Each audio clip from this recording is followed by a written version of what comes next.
السلام عليكم ورحمة الله وبركاته. بسم الله الرحمن الرحيم، والصلاة والسلام على أشرف المرسلين سيدنا محمد صلى الله عليه وسلم. في البداية حابب أشكر حضراتكم على حسن استماعكم ليا واشتراككم في القناة، وأتمنى الناس اللي ما اشتركتش عندي في القناة تشترك وتدعمونا وتعلقوا على الأسئلة اللي احنا بنطرحها على حضراتكم والاستفتاءات اللي احنا بنقولها لحضراتكم، ومستني منكم رد واشتراك ان شاء الله في القناة. طيب النهارده ان شاء الله باذن الله هنتكلم مع بعض على 3 مباريات اهم من بعض موجودين النهارده عندنا في الجدول بتاعنا، وان شاء الله باذن الله هنبدا من الساعه 7 ان شاء الله مباراه النادي الاهلي ونادي الاتحاد السكندري في الدوري العام، والمباراه دي هتكون على استاد برج العرب في اسكندريه. المباراه دي اهميتها ان شاء الله باذن الله ان الاهلي لو فاز النهارده ان شاء الله وحقق ال3 نقاط هيبقى ناقص له نقطتين بس على حسم لقب الدوري العام. ان شاء الله نتمنى باذن الله الفوز للنادي الاهلي ويتخطى المباراه بتاعه الاتحاد، عشان الماتش اللي بعد كده هيكون يوم الخميس اللي هو موافق 13/7 هيكون مع نادي الزمالك. لو ربنا كرمه وقدر له الخير وكسب نادي الزمالك هيحسم لقب الدوري العام، ونقدر نستلم درع الدوري في الملعب، وتبقى الفرحه فرحتين ان شاء الله. قائمه النادي الاهلي النهارده اللي مستر كولر اختارها هتبقى الشناوي ان شاء الله، علي لطفي وشوبير، هاني محمد هاني، خالد عبد الفتاح، رامي ربيعه، ياسر ابراهيم، محمد عبد المنعم، علي معلول، ديانج، مروان عطيه، قفشه، القندوسي، بيرسي تاو، حسين الشحات، احمد عبد القادر، وطاهر محمد طاهر، وكريستو، وقدام محمد شريف وكهربا. اتمنى ان شاء الله باذن الله التوفيق للاعيبتنا ان شاء الله، ونقدر نتخطى نادي الاتحاد ويلعبوا من اول الماتش من غير استهتار ومن غير طمأنينة بتاعة الفوز ومن غير الطمأنينة بتاعة الدوري خلاص بقى بتاعنا، عشان نقدر نحقق ونضمن النتيجة من الشوط الأول ونرتاح في الشوط الثاني، ويبقى عندنا راحة بإذن الله ذهنية وراحة جسدية لمباراة نادي الزمالك اللي هتبقى مهمة جدا جدا جدا، لأنها تعتبر مباراة الحسم إن شاء الله.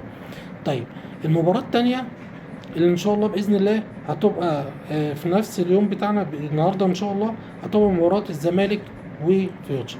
المباراه دي مهمه جدا جدا، لان اللي يكسب النهارده ان شاء الله من الزمالك او فيوتشر هيكون المركز الثالث، وهيثبت نفسه في المركز الثالث ان شاء الله، فاهميتها بتيجي من هنا. هنقول برضو مع بعض قائمه النادي الزمالك، لان الناس بتزعل مننا اللي احنا ما بنتكلمش كتير على الزمالك.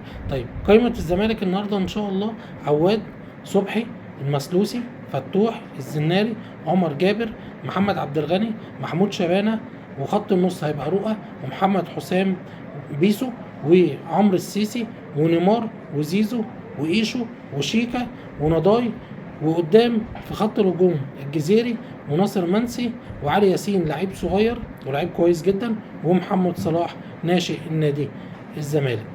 المباراة الثالثة ان شاء الله باذن الله والمهمة جدا من وجهة نظر انا، دي اهم مباراة هتتلعب النهارده، هي مباراة منتخب مصر الاولمبي مع منتخب المغرب الاولمبي على نهائي كاس الافريقية.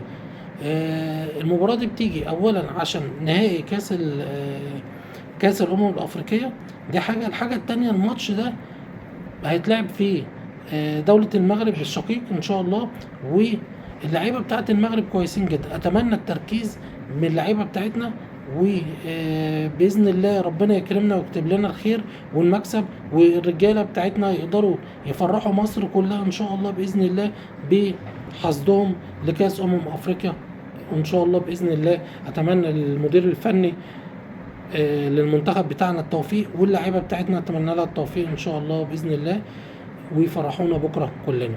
طيب عندنا أزمة في النادي الأهلي، هي أزمة كهربا كان المفروض الجواب جه من يومين عشان الغرامة بتاعته المفروض تدفع خلال 6 أيام. كهربا لما جه النادي الأهلي من افيج البرتغالي كان عنده المشكله بتاعت الزمالك والقضيه بتاعت الزمالك، فكان متفق مع النادي الاهلي مش هيدفع فلوس خالص لو جت غرامه.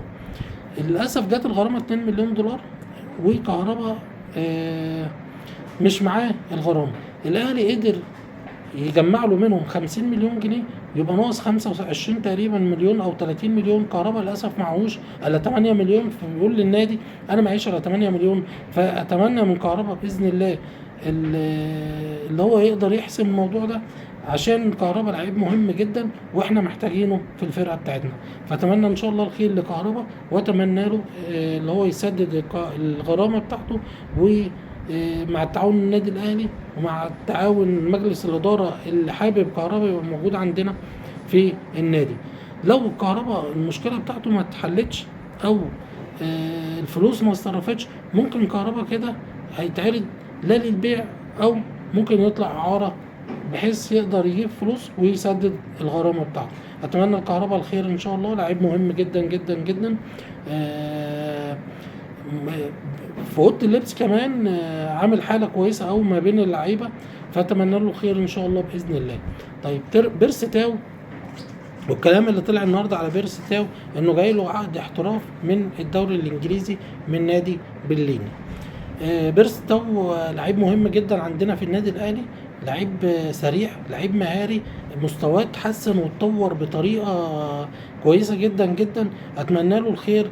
ولسه الاهلي ده العرض ده شفهي، لسه الاهلي مستني عرض رسمي وبعد كده ياخد قرار في بيرسي تاو.